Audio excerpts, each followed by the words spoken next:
Alright, let's dive a bit deeper into how it all started.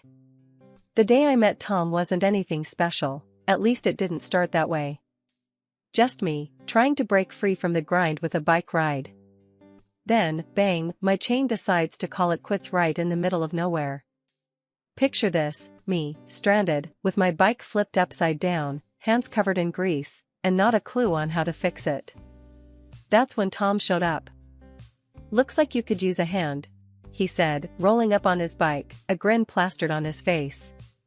He had that look of someone who's seen his fair share of bike troubles. I sighed. Yeah, this isn't exactly my forte. I was hoping to enjoy a peaceful ride, not a mechanic's lesson. Tom chuckled as he dismounted. Well, life's got a funny way of throwing lessons at us. Let's see what we got here. He knelt beside the bike, his hands moving confidently over the parts. I couldn't help but notice how at ease he seemed, like this was just another day in the park for him. "Chains come off, and you've got a bit of a mess here," Tom observed, glancing up at me. "You ride often?" "Trying to," I replied, folding my arms. "But it seems like my bike's got other plans." "Here, hold this," he said, handing me a tool I couldn't name if my life depended on it. We worked together, or more accurately, he worked while I handed him tools, following his instructions. "You're not from around here, are you?" he asked casually, as if we were discussing the weather. "How'd you guess?" I said, trying to sound lighthearted. I was new in town, having moved for the job. Didn't know many people, especially not helpful, bike repairing strangers. "Just a hunch. I've got a good eye for new faces." "Name's Tom." He introduced himself properly, finally getting the chain back on track. "Naomi," I replied, offering a grimy hand, which he shook without hesitation. "There, all done. She should ride smoothly now. Just try to avoid any more adventures today," Tom said, standing up and wiping his hands on his jeans. I couldn't help but laugh. "I'll try, but no promises." "Thanks a lot, Tom." I was pretty much stranded. "Anytime, Naomi.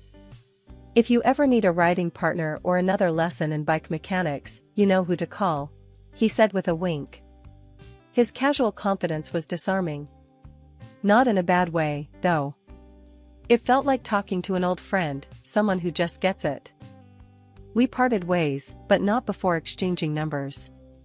There was something about Tom, a straightforwardness I appreciated. No airs, no pretending. Just him, his bike, and a willingness to help out a stranger. Little did I know, this chance meeting would turn into so much more. It was the beginning of everything, the good, the bad, and the utterly unexpected. After that unexpected yet serendipitous bike repair session, Tom and I started hanging out more. It wasn't long before we were inseparable, cycling around, exploring every nook and cranny of our little town. It felt like we were in our little world, pedaling towards something beautiful, something ours. Our dreams started weaving together, stitching a future we both yearned for. One lazy Sunday afternoon, sprawled on the couch after a particularly grueling ride, Tom broke the silence. "You know, Naomi, I've been thinking." I turned to look at him, raising an eyebrow. "Thinking? That sounds dangerous." He chuckled, that easy, infectious laugh of his filling the room. "Yeah, well, hear me out. We've been doing this." He gestured vaguely around. "This whole thing. It's great, but I've been thinking about what's next." I sat up, intrigued. "What's next? Like, more biking trails? Or trying out those tandem bikes?" I joked, but I could tell he was onto something bigger. "No, not exactly. I mean, yes to more trails, but I was thinking more along the lines of us. Our future. Maybe it's time we started thinking about settling down? You know, find a place that's ours, build a life together." His words hit me like a gentle wave, unexpected yet refreshing. "Settling down, huh?" I mused, letting the idea swirl around in my mind. "I like the sound of that. But, we've got to think big, Tom. If we're doing this, I want us to dream big. A house, yes, but not just any house. Somewhere we can really call home, where we can maybe start a family? Tom's eyes lit up, his hand finding mine, squeezing it gently. Exactly. I was hoping you'd say that. I've been looking at places, nothing concrete, just daydreaming, I guess. There's this one spot, it's a bit out of the way, but the view, Naomi, it's like something out of a dream. We could have our morning coffee overlooking the valley, go on bike rides without seeing a soul. The excitement in his voice was contagious. I leaned in, imagining our future mornings, the mist over the valley, the sound of our laughter echoing as we chased each other on our bikes.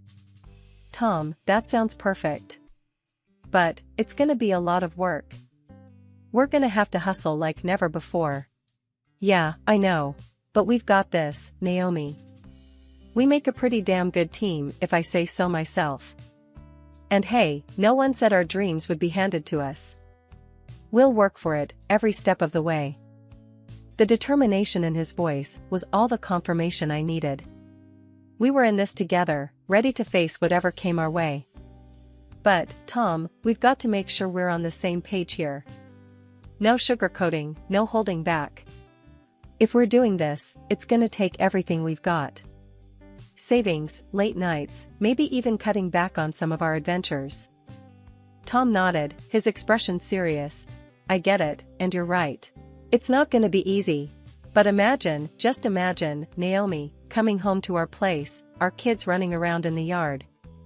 It'll be worth it. I smiled, leaning my head on his shoulder. Yeah, it will be.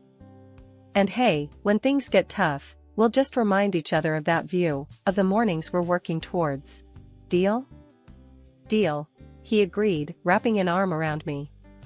We sat there in silence, not the uncomfortable kind, but the kind that spoke volumes. We were dreaming together, our hopes and fears laid bare, united by a common goal. The only thing that bothered me about living with Tom was his sister.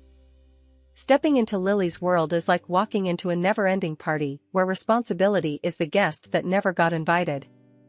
The first time I met her, she was sprawled on the couch, scrolling through her phone like it held the secrets of the universe. I'd just moved some of my stuff into the small house that Tom and I were calling home, and there she was, making herself very at home. Hey, you must be Naomi, the new sis-in-law, Lily said, without looking up from her phone. Her tone was casual, almost too casual, for someone who was meeting her brother's wife, for the first time. Yeah, that's me, I replied, trying to keep the peace. Nice to meet you, Lily. Was all she said, finally gracing me with a glance. It was clear from the get-go that Lily lived in a bubble, one where work was a mythical concept and money was just something you asked for. One evening, not long after that first meeting, I found myself sitting at the dinner table with Tom's family. It was a regular occurrence, these family dinners, but they always had a way of turning into a stage for the latest Lily drama. So, Lily, have you thought about what Dad offered? Tom asked, trying to sound as non-confrontational as possible. He was referring to the job offer at his dad's company, an assistant manager position that would have been a golden opportunity for anyone looking to get their foot in the door. Lily scoffed, a forkful of salad halfway to her mouth. Work for peanuts? No thanks. I'm waiting for something better. Her dad, a man of patience but wearing thin, chimed in. Lily, you can't just wait around forever. It's time you start taking some responsibility. Oh, please, not this lecture again. Lily rolled her eyes, dropping her fork with a clatter. I don't see why I should settle for some dead-end job. The table went silent. Tom's mom, always the peacemaker, tried to change the subject, but the tension lingered like a bad taste. It wasn't just the job situation, though. Lily's financial escapades were legendary. One time, she racked up a bill so high at some fancy club, her mom had to sell a pair of jeweled earrings just to cover it. I can't believe you let it get that bad, Tom said to Lily one afternoon when the bill came to light. We were all in the living room, the air thick with disappointment and disbelief. Lily just shrugged. I didn't ask her to sell her earrings. She offered. That's not the point, Lily. Tom raised his voice, a rare occurrence. You're taking advantage of Mom's kindness. And you're not? Lily shot back, her voice rising. You and Naomi living in that house, rent-free. Granddad left it to you, but it's still taking advantage. I could feel my cheeks heating up. This was different, and she knew it. We were saving up, working towards something more. Lily, on the other hand, was just burning through life with no thought for tomorrow. Living in that house isn't the same as blowing money on parties and expecting Mom to bail you out, I finally said, unable to keep quiet. Lily looked at me, her eyes narrowing. Oh, so now you're part of this? Last I checked, you're not a part of this family by blood. There was silence after these words, and I realized that I was blushing even more. Lately, our little home started feeling less like a sanctuary and more like a public park. Ever since Lily discovered where the spare key was hidden, or more accurately, bullied Tom into telling her, our place became her go-to spot. Not for a chat and a cup of tea, mind you, but as her personal lounge, pantry, and, increasingly, her wardrobe. One particularly stressful Thursday, I came home from work, dead on my feet, dreaming of a hot shower and an evening curled up with Tom on the couch. Instead, I walked into what looked like the aftermath of a hurricane. Lily sprawled on the couch, TV blaring, surrounded by a mess of snack wrappers and several of my personal belongings scattered around her like she owned the place. I dropped my bag, the sound drowned out by the TV. My patience, already hanging by a thread, snapped. Lily, what the hell is this? She barely glanced at me, eyes glued to the screen. Chill, Naomi. Just killing some time. Your place is better than ours, you know that. I took a deep breath, counting to 10 in my head before I could trust myself to speak. It's not a public park, Lily. You can't just barge in and make a mess. Lily snorted, finally looking up at me. What's your problem? It's not like I'm bothering anyone. Tom doesn't mind. That did it. Tom doesn't mind because he hates confrontations, but I do. This is our home, not your personal hangout spot. And why are you wearing my sweater? She looked down at herself as if noticing, for the first time. This? I just found it lying around. Thought it was Tom's or something.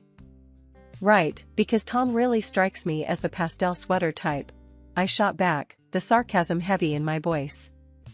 Before I could launch into a tirade about respect and boundaries, the front door opened, and Tom walked in, looking as tired as I felt. His face lit up when he saw me, then fell just as quickly when he took in the scene before him. Hey, babe. What's going on? He hesitated, eyes darting between me and his sister.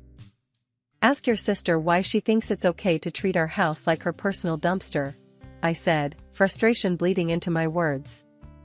Tom sighed, running a hand through his hair. Lily, what have we talked about? Oh, come on, Tom.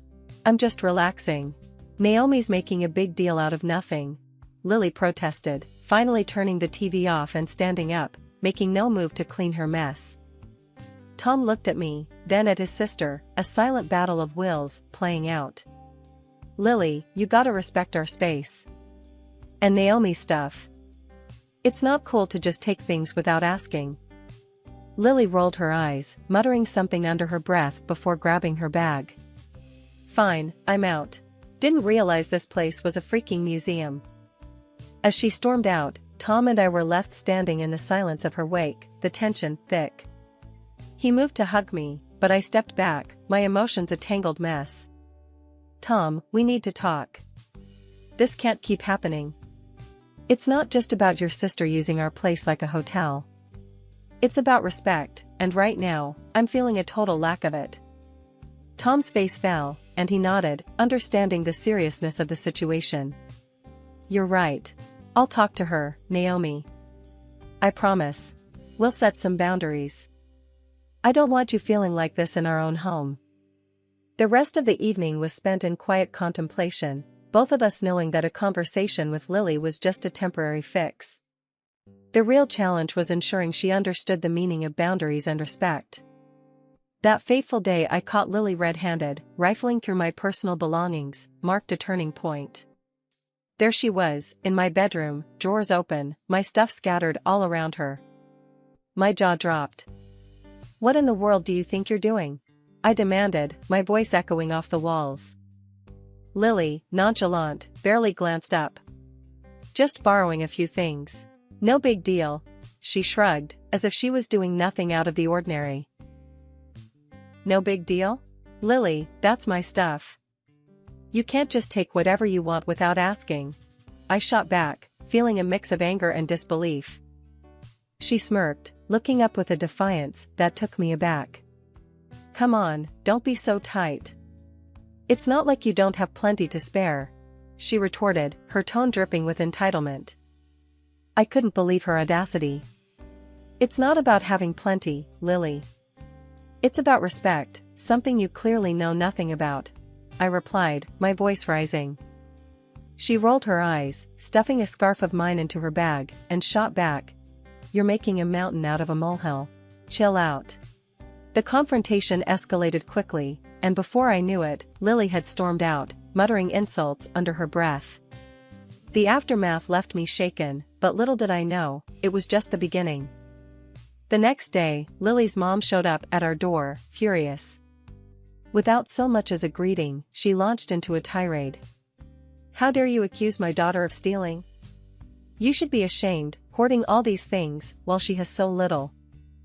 I was taken aback. "It's not about the things. It's about the principle. She can't just barge in and take what she wants," I tried to explain, but it fell on deaf ears. "She's family, and family shares." "You're just being greedy," she accused, her words stinging like salt in a wound. The situation worsened from there.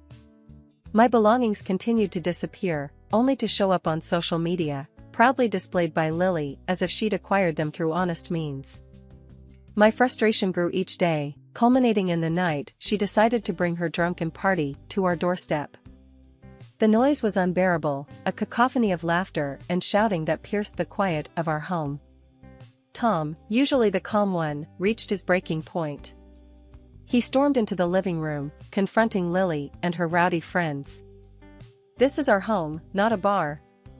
You need to leave. Now," he bellowed, the anger in his voice unmistakable. Lily, unfazed and clearly inebriated, laughed in his face. "Oh, come on. We're just having a little fun. Don't be such a killjoy," she slurred, her friends echoing her laughter. Tom's face was a mask of fury. "I'm not joking, Lily. Get out, or I'm calling the police," he threatened, his stance firm and unwavering. The laughter died down as the reality of the situation set in. With grumbles and complaints, Lily and her entourage finally vacated our home, leaving a trail of chaos in their wake. The lull lasted a couple of months, and then things took a nosedive into the bizarre. Dad, who's been a cop for as long as I can remember, decided to crash with us for a bit. That day, Lily, the family's personal whirlwind of chaos, showed up unannounced, claiming some urgent need to just grab a few things from upstairs. She darted through the house with a purpose, then vanished as quickly as she had appeared. Fast forward to the evening, and Dad's casual scrolling through his phone turned frantic.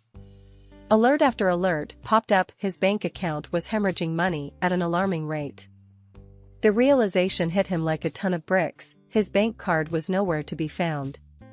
He was on the phone with the bank faster than you can say fraud, demanding they block his card immediately. No sooner had he hung up than my phone rang. It was Lily, sounding more sloshed than ever. "Hey, why'd you block the card? You're screwing up my night. How am I supposed to pay for my drinks?" I was floored. "Lily, are you out of your mind? You stole my dad's card, not mine. He's a cop, for crying out loud." Her response was a mix of disbelief and mockery, slurred but clear. "Oh, come on. Stop playing games. You're just trying to get me in trouble." By this time, Dad and Tom were both hovering over me, their faces a mix of anger and incredulity. Dad, always the calm one in a crisis, took the phone from me with a demeanor that could freeze fire. Lily, this is John. You've got exactly one chance to make this right. Return the card and the money, or I promise you, you'll be facing more than just a hangover tomorrow. Her laughter echoed down the phone line, a clear sign she wasn't taking any of this seriously. You guys are hilarious, really. Good night. With that, she hung up. Dad's face was set in stone as he dialed his colleagues at the station, briefing them on the situation with a precision and calmness that belied the storm brewing inside him. Tom paced the room. I sat, dumbfounded by the audacity of Lily's actions and the sheer gall she had to laugh it off. After the debacle with the stolen card, things escalated quickly. We found ourselves at the police station, a place I never imagined we'd be under such circumstances. My dad, still in his work mode, was all business, but I could see the disappointment etched deep in his face. Tom was beside me, a mix of anger and disbelief in his eyes. And there, looking like a deer caught in headlights, was Lily, cuffed and sobbing. Please, I didn't mean for any of this to happen, Lily whimpered, her tough facade crumbled into a heap of regret. I just wanted some fun. Dad, usually the calm one, had his patience worn thin. Fun? Is that what you call stealing? Putting your entire family through this mess? Lily's mom, my mother-in-law, was next to her, tears streaming down her face but with a fire in her eyes. This is all just a big misunderstanding. My Lily wouldn't hurt a fly. You have to believe us. I was fuming, struggling to keep my composure. Misunderstanding? She stole from us, from her own family. How do you just brush that off? The room was charged with tension, each of us standing on a precipice of raw emotions. My father-in-law, a stern man who'd been silent up until now, finally spoke. Enough, he said, his voice commanding the room's attention. This ends now. Lily, you'll return what you took, and we'll sort out the mess you've made. My mother-in-law exploded. You can't be serious. They're treating her like a criminal over some family misunderstanding. That's because she is one, Tom finally said, his tone colder than I'd ever heard. She broke the law. Being family doesn't give her a free pass to do whatever she pleases. The discussion went back and forth, with my father-in-law eventually stating that if Lily and her mother couldn't abide by the rules of decency and law, they'd have to find somewhere else to live. It was a bombshell that left everyone reeling. My mother-in-law was hysterical, Lily was a mix of tears and defiance, and there I stood, watching as the family I married into seemed to fracture before my eyes. After everything that went down, my father-in-law did right by us. He paid back every penny that Lily had blown through using Dad's card. Dad didn't push for charges against her. But that didn't mean things went back to how they were. Lily and her mom packed up and left, started a new chapter, you could say, in some cramped apartment living off what little the pension coughed up. Lily? She hasn't changed much, still jobless, still flaunting her so-called life on social media like it's something to be proud of. Tom and we had a sit-down about all this mess once the dust settled. Can you believe this? After all the drama, she's still at it, I said, scrolling through Lily's latest adventures online, a mix of disbelief and irritation churning in my gut.